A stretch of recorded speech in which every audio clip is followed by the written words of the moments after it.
Hello students. देखिए हम लोग एसएसटी का जो हमारा चैप्टर पढ़ रहे हैं फ्रॉम ट्रेड टू टेरिटरी, ये लेसन मैंने आपको स्टार्ट कर दिया है। और इस लेसन के अंदर अभी तक हम लोग क्या क्या देख चुके हैं स्टूडेंट। इस लेसन के अंदर हम लोग इसका ओवरव्यू देख चुके हैं कि अराइवल ऑफ ट्रेडिंग कंपनी पे किस तरीके से मतलब जो ब्रिटिशर्स थे, जो अंग्रेज़ लोग थे, उन्होंने किस तरीके से समुद्री यात्राओं के जरिए हमारे भारत के अंदर प्रवेश लिया। उसके बाद में कैसे उन्होंने ट्रेड रिवेलरी को बनाया। अब उसके बाद में हम लोग ये आगे जो आपको जो बैटल्स बता रखे हैं, जो युद्ध बता रखे हैं, उससे पहले मैं आपको बता देता हूँ कि अभी तक इस लेसन के अंदर हम लोगों ने ये पोर्चुगीज़ के बारे में मैंने आप लोगों को समझाया था कि अगर हम लोग ब्रिटिशर्स की बात करें तो सबसे पहले ब्रिटिशर्स के अंदर ये जो पोर्चुगीज़ लोग थे, पुर्तगाल के लोग। तो अब देखिए स्टूडेंट, अगर हम इंडिया का मैं एक नक्शा बनाऊँ आपके सामने यूं करते हुए, अगर हम लोग इस तरीके से जाते हैं तो देखिए स्टूडेंट, ये नीचे वाला हिस्सा जो है ये हमारा साउथ वाला हिस्सा कहलाता है।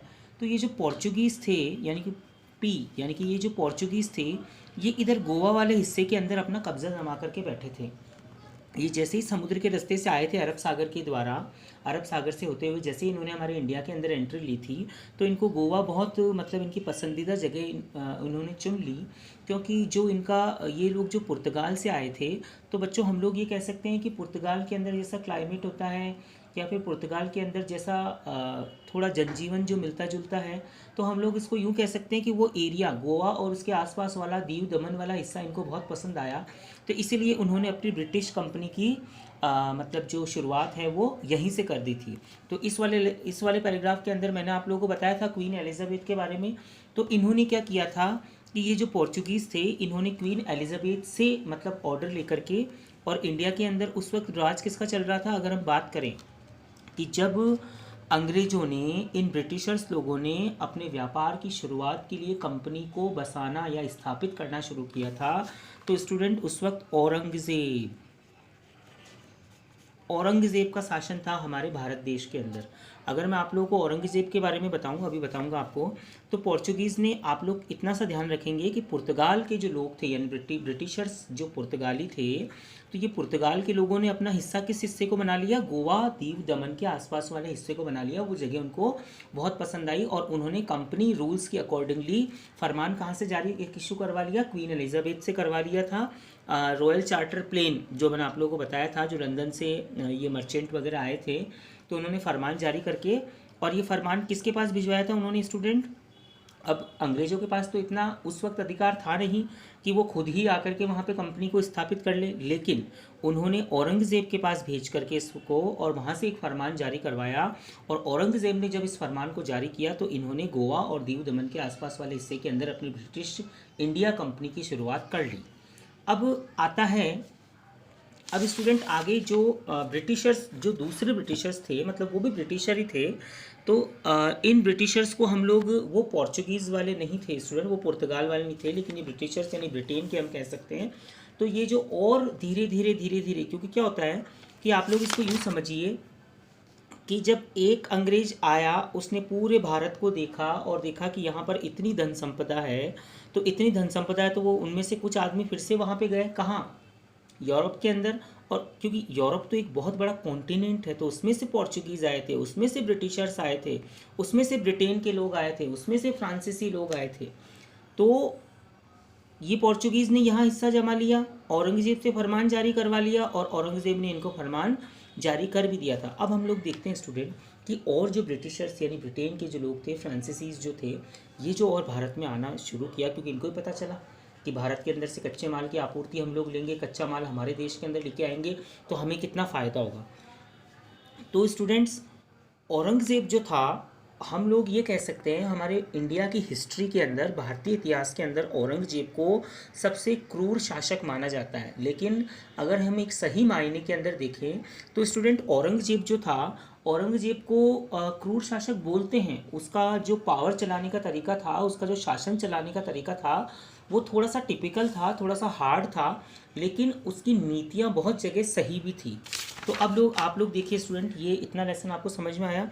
अब हम लोग लेंगे East India Company and it trade in Bengal. अब यहाँ पे देखिए, ये पोर्चुगीज़ लोगों ने तो ब्रिटिश इंडिया कंपनी की शुरुआत कर दी थी, कहाँ पे, गोवा यानी इंडिया का दक्षिण भारत का जो हिस्सा है, दक्षिण भारत का हिस्सा हम कह सकते हैं, लेकिन दक्षिण वाला प्रॉपर हिस्सा नहीं कहेंगे, क्योंकि स्टूडेंट दक्षिण वाले प्रॉपर हिस्से के अंदर क्या होता है कि आपका तमिलनाडु है, केरला है, आपका कर्नाटका जो स्टेट है, ये प्रॉपर दक्षिण भारत के अंदर आते हैं, लेकिन ये दक्षिण भारत से सटती हुई जगह है गोवा, दीव दमन। क्यों?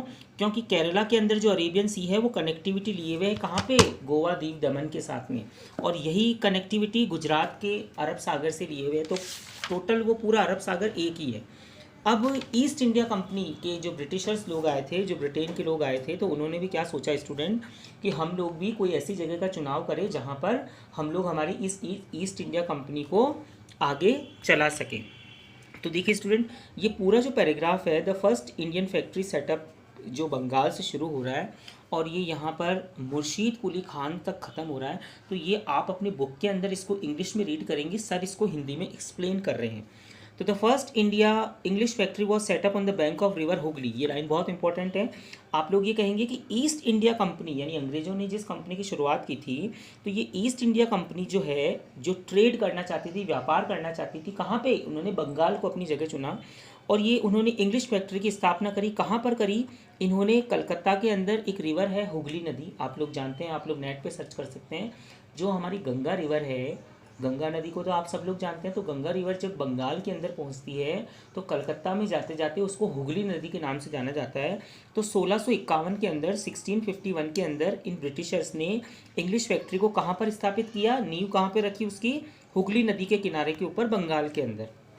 अब देखिए स्टूडेंट्स, आगे क्या हुआ था कि जैसे ये कंपनी की शुरुआत हुई थी, तो इस कंपनी की शुरुआत के अंदर ये फर्स्ट फैक्ट्री जो है वो 1651 के अंदर the bank of river Hooghly के वहाँ पे लगाई गई थी। तो इस कंपनी के अंदर स्टूडेंट क्या होते थे कि पहले इन्होंने, अंग्रेजों ने शुरुआत कैसे करी? क्योंकि देखिए अंग्रेज क्या चाहते थे, आप सबसे पहले इसको ये समझिए कि अंग्रेज ये चाहते थे कि हम सबसे पहले राज करने के लिए सामने नहीं आए, वो पहले अपने पाँव जमाना चाहते थे, अपने पैर जमाना चाहते थे, उसके बाद वो चाहते थे कि हम वहाँ रूल करें। यानी कि जब इन्होंने ईस्ट इंडिया कंपनी की यहाँ पे शुरुआत करी, तब अंग्रेज़ों के दिमाग के अंदर ये नहीं था कि हम भारत के जिस बंगाल वाले हिस्से में फैक्ट्री लगा रहे हैं वहाँ पर हम अपना राज करेंगे। नहीं, वो राज नहीं करना चाहते थे, पहले अपनी जड़ें वहाँ पर जमाना चाहते थे, मजबूत करना चाहते थे। तो स्टूडेंट फिर धीरे धीरे क्या हुआ कि जैसे इस फैक्ट्री की शुरुआत हुई, तो इन्होंने क्या किया कि देखिए ये एक वर्ड आया है फैक्टर्स। तो ये फैक्टर कहाँ से उठ करके आया कि इस कंपनी को चलाने के लिए क्या होता था कि कोई भी कंपनी जो होती है स्टूडेंट, उसको चलाता कौन है? कि आपकी कंपनी के अंदर अगर कोई माल बन रहा है, तो वो माल जब बिकने के लिए बाहर जाएगा, तो वो बेचने के लिए माल को कौन होता है? व्यापारी होते हैं, ट्रेडर्स होते हैं। तो ये फैक्ट्री जो वर्ड है, ये कहाँ से लिया गया है? उसी फैक्टर्स से लिया गया है, ठीक है। उसके बाद में स्टूडेंट ये लोग कहते हैं कि कंपनी के अंदर ये लोग क्या करते थे कि जब इन्होंने कंपनी की शुरुआत करी, कंपनी धीरे धीरे बनने लगी, तो फिर कंपनी के अंदर क्या हुआ, इन्होंने वेयर हाउस बनाना शुरू किया, ऑफिसेज बनाना शुरू किए, क्योंकि अब कंपनी चलाने के लिए इनको बैठने के लिए जगह तो चाहिए ही। तो वेयर हाउस का मतलब ये होता है कि कंपनी के अंदर जो माल बनता है, या कंपनी के अंदर जिस माल का स्टॉक पड़ा रहता है, वो स्टॉक जिस जगह पड़ा होता है, या कंपनी के अंदर जो माल पूरा जहाँ पड़ा रहता है, उसे वेयर हाउस कहते हैं। और जहाँ पे कंपनी के जो सुपरवाइज़र है या ऑफिसर्स जो लोग जो बैठते हैं, वो कंपनी के ऑफिसेज होते हैं। अब धीरे धीरे क्या हुआ कि इनका व्यापार बढ़ना स्टूडेंट शुरू होने लगा। किसका? ईस्ट इंडिया कंपनी का, ब्रिटिशर्स लोगों का, अंग्रेजों का। तो धीरे धीरे जैसे ये व्यापार बढ़ता जाता था, तो ये दूसरे मर्चेंट को क्या करते थे, अब बंगाल के अंदर जो लोकल मर्चेंट होते थे स्टूडेंट, यानी ईस्ट इंडिया कंपनी और इधर बंगाल के अंदर जो पहले से जो व्यापार चल रहे थे, तो ये क्या करते थे, उन छोटे व्यापारियों को लुभाते थे, उनको लालच देते थे कि भैया आप आकर के हमारे लिए यहाँ पर काम कीजिए। तो वो व्यापारी क्या करते थे, एक लालच के लुभाने के चक्कर में आकर के, और उन्होंने ईस्ट इंडिया कंपनी का साथ देने लग गए। तो अंग्रेजों की जड़ें धीरे धीरे क्या होने लग गई स्टूडेंट, मजबूत होने लग गई थी। अब उसके बाद में क्या हुआ कि वो उनको मैक्सिमम प्रॉफिट भी देते थे, ओके। और फैक्ट्री के नियर में वो क्या करना चाहते थे, अपने मर्चेंट को, अब मतलब फैक्ट्री के अंदर उनकी ईस्ट इंडिया कंपनी के अंदर जितने जो बड़े बड़े मर्चेंट होते थे कि हाँ भैया अब ईस्ट इंडिया कंपनी को 6 महीने साल भर हो गए, तो हमारी कंपनी धीरे धीरे व्यापार करना शुरू कर चुकी है। तो जो मेन मर्चेंट होते थे, उन्होंने क्या किया, उन मेन मर्चेंट को इसी हुगली नदी के किनारे पर ही बसा दिया, ताकि उनको कंपनी में आने जाने में दिक्कत ना हो। ठीक है स्टूडेंट। अब अगर मैं बात करूँ तो 1671 की बात कर रहे हैं सर, 1671 की, ठीक है, मैं यहाँ लिख देता हूँ। 1671 के अंदर स्टूडेंट क्या हुआ था, जमींदारी टैक्स को लागू किया गया था। अब ये लोग जमींदारी टैक्स कहाँ से लेते थे, ये जमींदारी टैक्स उन ट्रेडर्स से लेते थे जिन्होंने इस ईस्ट इंडिया कंपनी को बंगाल के अंदर सेटअप किया था। तो ये ज़मींदारी ट्रेड लेने के पीछे उनका रीज़न ये रहता था कि ये लोग क्या करते थे, ये सामने नहीं आना चाहते थे। कौन? ये ब्रिटिशर्स, जो अंग्रेज़ लोग थे जिन्होंने ईस्ट इंडिया कंपनी को शुरू किया था। तो ये लोग क्या करते थे कि ये खुद सामने नहीं आते थे। मैंने अभी आपको क्या बताया कि बंगाल के अंदर जो लोग छोटे व्यापारी थे उनसे ये क्या करते थे, टैक्स वसूलवाने का काम करते थे, वो खुद आगे नहीं आते थे। अब जैसे मैं आपको एक बात बताऊं कि ये मतलब किस तरीके से मतलब टैक्स को वसूल करवाते थे, कि इन्होंने क्या किया स्टूडेंट, इसके लिए एक प्लानिंग करी। इस प्लानिंग के अंदर इन्होंने क्या किया स्टूडेंट, मैं आपको 3 जगह के नाम बताऊंगा बंगाल के अंदर। तो बंगाल के अंदर 3 जगह है, आप लोग सुनना। एक है कालीकट्टा, एक है गोविंदपुर, ठीक है, और एक है सूतनवाड़ी, ठीक है। ये 3 नाम यहाँ पर आपको दे रखे हैं, क्या एक बार देखना पड़ेगा मुझे। अब ये 3 जो नाम हैं आपको यहाँ पर स्टूडेंट, यहाँ पे 3 नाम नहीं बता रखे हैं, नहीं, ये मैं आपको अलग से बता रहा हूँ क्योंकि मैंने जो हिस्ट्री के अंदर पढ़ा था उसमें ये 3 नाम हैं। जो ठीक है, आपकी नॉलेज के लिए ये 3 नाम ज़्यादा सही रहेंगे कि ये जो तीन नाम हैं, ये मतलब है ना, 3 नाम आपको यहाँ पे नहीं दे रखा है स्टूडेंट। एक बार हम फिर से देख लेते हैं। आप देखिए कालीकट्टा, ये 3 नाम यहाँ पे नहीं आए हैं। ये कालीकट्टा, ये देखिए यहाँ पर आपको दिखेगा स्टूडेंट, ये देखिए कालीकट्टा, आपको एक ही नाम बता रखा है स्टूडेंट, जबकि मैं आपको यहाँ पे और नाम में लिख देता हूँ। देखिए एक तो है आपका कालीकट्टा, एक है आपका गोविंदपुर, ये आपको बुक में नहीं बता रखा है लेकिन मैं आपको बता रहा हूँ, और एक है आपका सूतनवारी, ठीक है। तो ये स्टूडेंट, ये बंगाल के 3 फेमस विलेज थे, बंगाल के 3 फेमस गांव थे, कालीकट्टा, गोविंदपुर और सूतनवारी। तो अब मतलब उस वक्त पहले हम लोग जैसे बंगाल के अंदर जो कलकत्ता जगह थी, तो वो कालीकट्टा को बाद में कलकत्ता के नाम से जाने लगा। देखिए, विच लेटर ग्रू इनटू द कैलकट्टा, यानी कालीकट्टा को बाद में किस नाम से जाने लगा, कलकत्ता के। तो अब इन्होंने क्या किया कि इन्होंने, इन ब्रिटिश लोगों ने क्या किया स्टूडेंट, इनको फिर साथ में लेकर के इन 3 गांवों को, क्योंकि यहाँ पे क्या होता था, ये एक व्यापारिक केंद्र माने जाते थे। यहाँ के जो ट्रेडर्स थे, छोटे छोटे व्यापारी थे, वो व्यापार करने के अंदर सक्षम थे, मतलब एबल थे, उनके अंदर व्यापार करने की एक बहुत अच्छी समझ थी। तो ये ब्रिटिशर्स लोग क्या करते थे, इनको बहला फुसला करके इनको कहते थे कि आप हमारे लिए, हमारी कंपनी का सामान, मतलब ये कच्चा माल यहाँ से लेके आइए और हम आपको क्या करेंगे, और ज़्यादा प्रॉफिट देंगे। तो ये इस लालच में आकर के किसका साथ देने लग गए, ब्रिटिशर्स लोगों का साथ देने लग गए। अब आप लोग देखिए, ये हुआ आपका ज़मींदारी टैक्स। अब ये ज़मींदारी टैक्स जो है, अब ये रूल आगे चला। तो अब देखिए ये लोग क्या करते थे स्टूडेंट, कि अगर मैं आपको ये बात कहूँ कि जिस वक्त ये ईस्ट इंडिया कंपनी यहाँ चल रही थी, तो उस वक्त अगर मैं होल एंड सोल बात करूँ कि हमारे पूरे भारत के ऊपर राज किसका था, तो पूरे भारत के अंदर उस वक्त जो राज था वो मुग़ल लोगों का था, यानी कि मुसलमानों का था। और मुसलमानों के अंदर भी, मुग़ल लोगों के अंदर जो मुग़ल साम्राज्य हमारा चल रहा था, उस मुग़ल साम्राज्य के अंदर हम लोग किसकी बात करते हैं, एम्परर औरंगज़ेब की। मतलब किसका राज था, मेन औरंगज़ेब का था। अब देखिए स्टूडेंट, ब्रिटिशर्स लोगों ने चालाकी कैसे करी। अब ब्रिटिशर्स लोगों ने सोचा कि भाई हमारी कंपनी स्थापित तो हो गई, अब हम लोग क्या करें कि हम जो माल बनाते हैं या हम जो माल खरीदते हैं उसको क्या करवा दें। एक वर्ड लिख रहे हैं सर यहाँ पर, ड्यूटी ऑफ टैक्स फ्री। ये चीज़ आपको बुक में नहीं बता रखी है लेकिन मैं आपको अलग से बता रहा हूँ। ये लोग क्या करते थे, ये चाहते थे कि हम जो माल खरीदते हैं और हम जो माल बनाते हैं उसके ऊपर औरंगज़ेब, यानी ये जो शासक है पूरे भारत का, जो दिल्ली के अंदर गद्दी पे बैठा है, मुग़ल साम्राज्य का जो राजा है औरंगज़ेब, ये हमें कोई ऐसा फरमान जारी कर दे या हम इससे कोई ऐसा लेटर ले लें। तो फरमान का मतलब क्या हो स्टूडेंट, कि राजा जब एक लेटर के ऊपर किसी भी कंपनी को या किसी भी इंसान को अगर कोई चीज़ लिख के दे देता है कि हाँ भैया ये चीज़ आपके हक में दी जाती है, और राजा के उस वक्त क्या होता था, जैसे आप अभी कुलदीप सर आपके मतलब उसके ऊपर जब अपनी सील लगा करके साइन करते हैं तो वो लेटर क्या हो जाता है, वो वेरीफाइड हो जाता है कि हाँ भैया सर ने इसको सत्यापित किया। वैसे ही इन्होंने चालाकी से औरंगज़ेब से क्या किया स्टूडेंट, एक फरमान लिखवा लिया कि हम जो माल बेचेंगे या हम जो माल खरीदेंगे उसके ऊपर हमें टैक्स नहीं देना पड़ेगा इन अंग्रेज़ों को।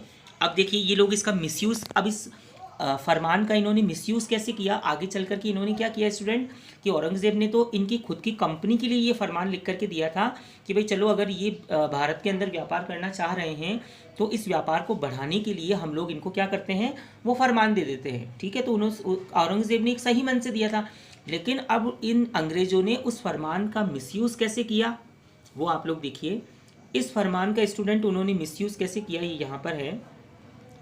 ये लोग क्या करते थे, जैसे मैं आपको बताता हूँ कि जैसे मान लो कि ये जो अंग्रेज़ लोग थे, ठीक है, अब ये घूमते घूमते मार्केट के अंदर गए। अब वहाँ पर मार्केट में इनको क्या हुआ, हीरो का एक हार पसंद आ गया। ठीक है स्टूडेंट, अब हीरो का हार पसंद आया तो वो हार इन्होंने कंपनी के लिए थोड़ी ना खरीदा है, इनकी जो ईस्ट इंडिया, क्योंकि ये तो ईस्ट इंडिया कंपनी के मर्चेंट या ट्रेडर थे अभी तक तो इन्होंने वो जो हार खरीदा मार्केट से वो किसके लिए खरीदा, किसी भी अंग्रेज ने अपनी पत्नी के लिए खरीद लिया, उसको वो हार पसंद आ गया कि मेरी पत्नी पहनेगी तो अच्छा लगेगा। तो वो हार जब ये खरीदते थे तब क्या करते थे, ये औरंगजेब का लिखा हुआ फरमान उस दुकानदार को बता देते थे।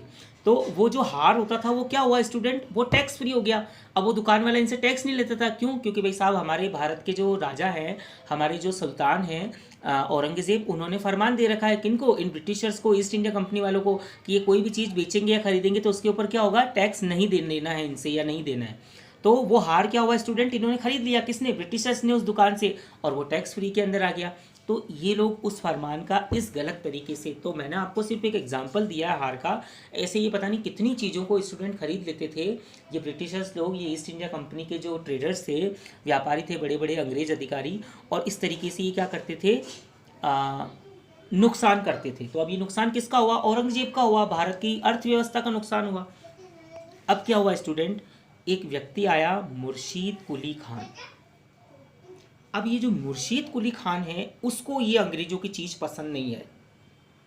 क्या पसंद नहीं आई, कि ये लोग इस फरमान का गलत इस्तेमाल कर रहे हैं। तो अब स्टूडेंट आगे जो हम लोग देखेंगे बैटल ऑफ प्लासी, जो मैं आपको नेक्स्ट क्लास के अंदर बताऊंगा। तो ये लेसन बहुत बड़ा है स्टूडेंट, ये कम से कम 4 से 5 हिस्सों में मुझे आपको समझाना पड़ेगा अलग अलग।